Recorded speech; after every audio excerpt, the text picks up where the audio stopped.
Hey everybody, Jason Burmis here.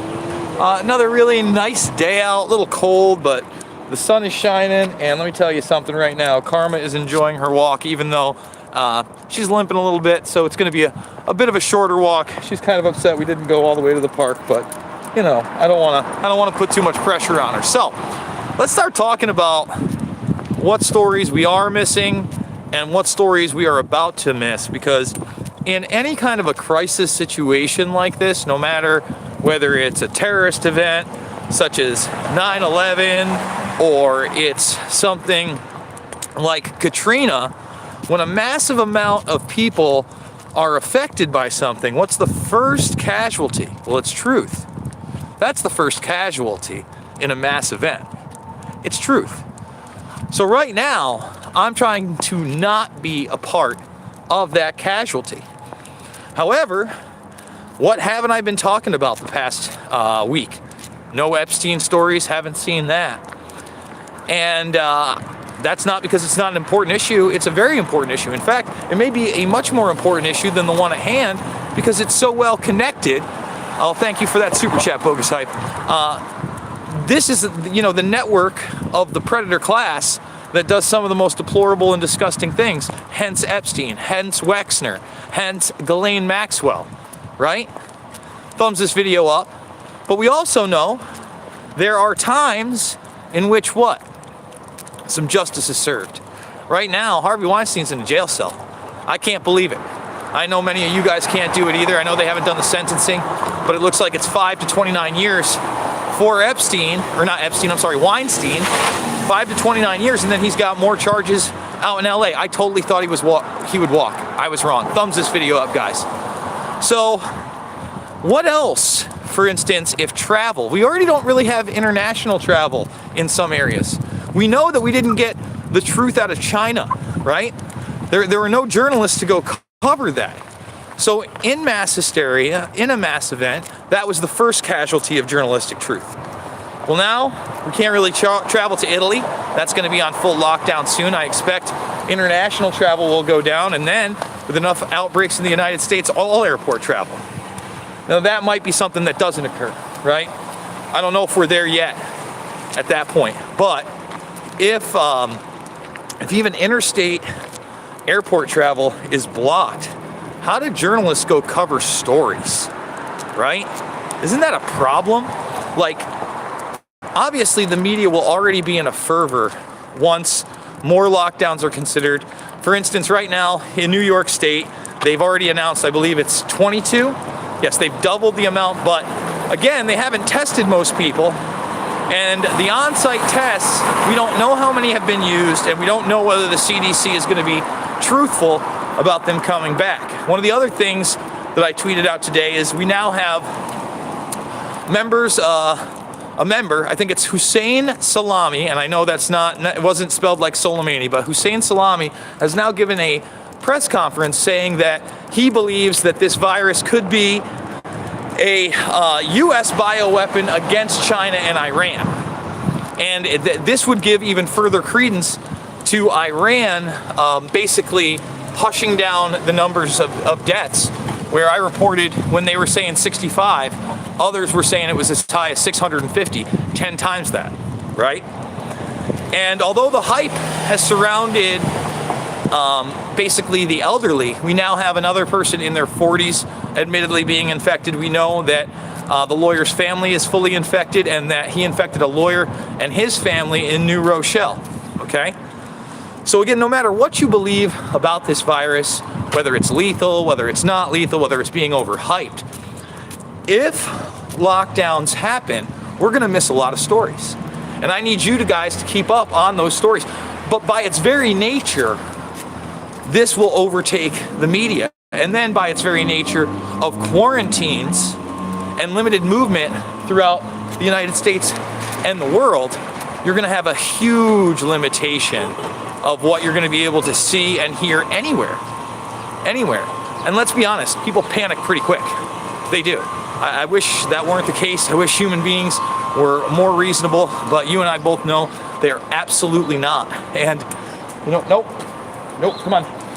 And I had that conversation with somebody that I love today. and she's in the city, and I'm just telling her, I'm like, look, to me at this point, that guy, I played a CNBC clip of a doctor. Now he's also the author of something called Superbugs, but he wasn't calling, high fatality rates. He wasn't sending the alarm bells, in my opinion, at all. Okay? In fact, he was being extremely reasonable. And he was just saying, look, everybody who's telling you that this isn't going to have a huge economic impact is lying. Everybody who's telling you that schools aren't going to close is lying. He's saying everybody that's telling you that your daily routine is not going to change is lying. So with that daily routine changing and limited access to different areas of the world, that means limited access to information. And it's those type of things that continue to worry me about this whole entire situation. Okay? Because once again, in any mass event, the first casualty is what? Truth. The first casualty is truth. And we should expect this to be absolutely 100% no different. No different. Thumbs this video up, guys. What else do we have going on today? Well, I reached out to Nico House. He goes on the Convo Couch. He also does the Mi Casa Su Casa channel.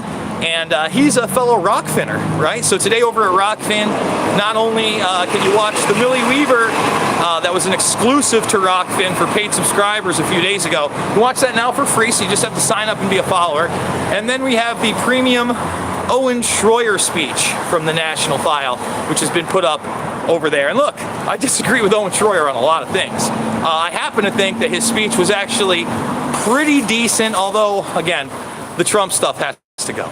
The right versus left stuff, it always has to go.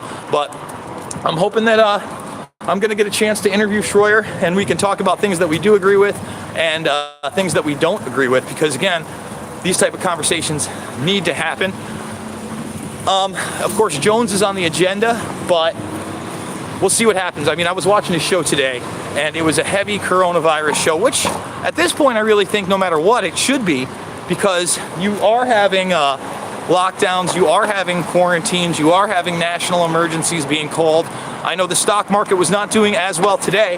What time is it? 3:17, I believe it closes in about 50 minutes. Does anybody in the comment section know where we're at? Okay. So, no, there is no panic. Does it look like there's panic in my area either? The point is not to panic, all right, yet. The point is to be prepared for when the panic happens. And it will happen. I'm promising you that people will start freaking out. Look, New York City has a lot of people. I fully expect the New York numbers, they're not 22. Again, we played that tape from a gentleman calling up a Buffalo hospital, calling up saying that his wife works at the hospital and they already had cases in Buffalo 3 weeks ago now. 3 weeks ago, they had these things. So, yeah, we seem to have two different strains of this thing. Like I said, it seems to be two different things, but that's not going to matter when you test positive for it, period. It's not. You're going to get in that same quarantine zone if you're looking sick. So, I'm just trying to keep up on all the other news. I mean, Turkey, Idlib, Syria. Go to 21st Century Wire. They're doing great work on that because there's been some crazy aggression over there. And obviously, if the Iranian Revolutionary Guard has to start, dealing with a crazy pandemic, that's going to limit them and their ability to be in any other area in the Middle East. Those are just facts. Okay? We got somebody turning. We're holding up. So this, no matter what you think about it at this point, is going to have a global impact. It already has. The chain of supply has been cut with China. That's a fact. That's not me speculating. Okay, that's the reality. Okay, so I guess we are going to go. Great. Wow, lots of traffic in Oneonta today. See, Karma's limping pretty good today. She needs a little more rest, but this is her favorite thing. She can't get enough. And I guess we'll end it on the good news. Even though I got some bad news. Good and bad news, I guess. So yesterday, I was, we got people cursing at me. That's great. So anyway, yesterday I was talking to my buddy, and he told me he was in the hospital. And this is my good friend. This is the last wedding I went to. And a week before that, he had said they found a tumor in his shoulder, and his shoulder had gone limp, and that's why he went there. But they didn't know whether it was cancerous or not. I don't know what happened, but he ended up in the hospital yesterday with a collapsed lung, and they drained 2 liters of fluid, and they think that they think he has bone cancer and probably lung cancer. He's not a smoker, by the way. Just want to get that out of the way. Never been a smoker, and they think he's got bone and lung cancer. Well, if you guys know anything about Karma here, and how she got sick, etc., etc., etc., these fucking people, man. You'll know that she was diagnosed with osteosarcoma in August. Okay, thumbs this video up, guys. Only 39 thumbs. Let's go. So she was diagnosed with osteosarcoma in August 15th, and basically given 2 to 8 weeks to live. Well, she's still here, and I put her on the Joe Tippins treatment. That's mycancerstory.rocks, and he had the cancer in his lungs and his bones all throughout his body. And you know, I obviously have shared this information with my friend. I shared it with him before he was in the hospital with a collapsed lung. As soon as he told me, I begged him to get on it, and I'm going to continue to beg him to get on it. You know, and that treatment, the Joe Tippins treatment, is fenbenzidol, aka dog dewormer, Panicur C, ProSense are 2 of the main brands that I use. CBD, turmeric curcumin, and vitamin E. And you know, the other thing about it that really upsets me is he's not in a good place, and he's down in the city, man. He's down in Long Island.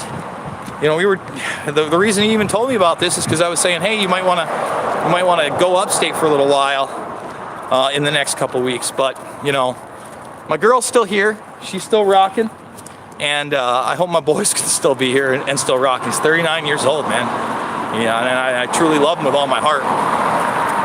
Oh, so thumbs this up on the way out, guys. Remember, I got the GoFundMe. That's how I support myself. We're a little light on it so far. Again, if I can't make $2,000 a month on the GoFundMe, I don't know how I live. You can imagine, you know, bills, you know, are going to keep coming no matter what happens with this virus, and no matter what happens with the economy. You still got to sign that rent check. So, guys, I love you, and I'll see you on the flip side.